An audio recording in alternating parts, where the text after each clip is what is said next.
Chegam à Venezuela reflexos da guerra na Ucrânia. Ameaçados pela crise nos combustíveis, Estados Unidos e Europa voltam a olhar com interesse para o país rico em petróleo. Mas o governo venezuelano não quer abrir mão das alianças com parceiros estratégicos como Rússia e China.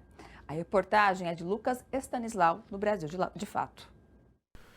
Os efeitos geopolíticos da guerra na Ucrânia ultrapassaram muitas fronteiras e chegaram à Venezuela. O país latino-americano, que é dono da maior reserva de petróleo do mundo, pode ter relevância em duas frentes, seja como fornecedor de petróleo ao Ocidente ou participando de novas iniciativas econômicas lideradas pela Rússia e pela China. Desde o início do conflito entre Moscou e Kiev, os Estados Unidos e a Europa buscam alternativas para suprir parte da demanda por combustíveis que foi afetada pela interrupção no fornecimento do petróleo e do gás russos. A necessidade já fez com que delegações estadunidenses visitassem Caracas 2 vezes desde o início do ano, para se reunir com membros do governo de Nicolás Maduro. Após o primeiro encontro, que ocorreu em março, algumas sanções petroleiras foram suspensas.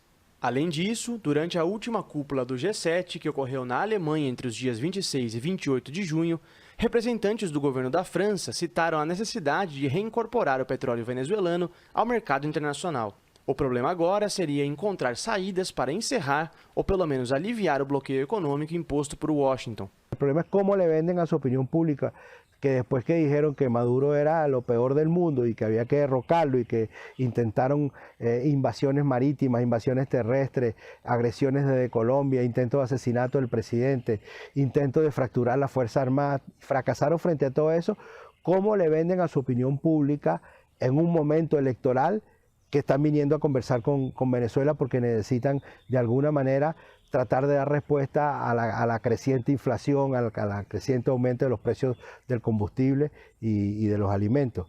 Por outro lado, há anos Caracas vem costurando acordos com potências euroasiáticas como Rússia, China e Irã, e pode participar de novas iniciativas econômicas lideradas por esses países. Pressionadas por sanções ocidentais, Moscou e Pequim buscam integrar seus sistemas de transações bancárias para fugir da hegemonia do dólar.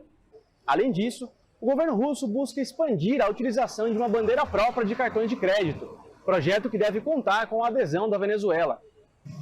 O desenvolvimento dos planos de integração entre esses países pode criar uma comunidade de sancionados, que deve ser ouvida pelo Ocidente como um bloco.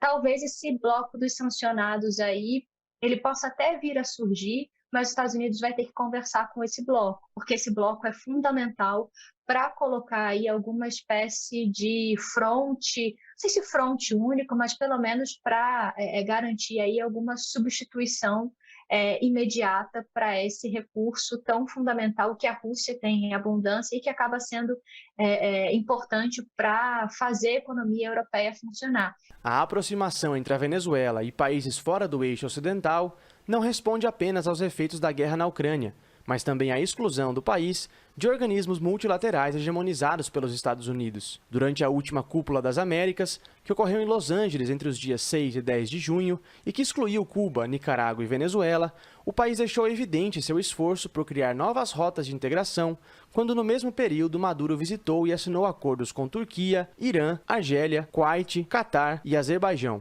Apesar de a recuperação econômica ainda ser tímida e ter sua indústria petroleira longe da capacidade integral de produção, a Venezuela aposta na construção de uma política externa multipolar para superar a crise.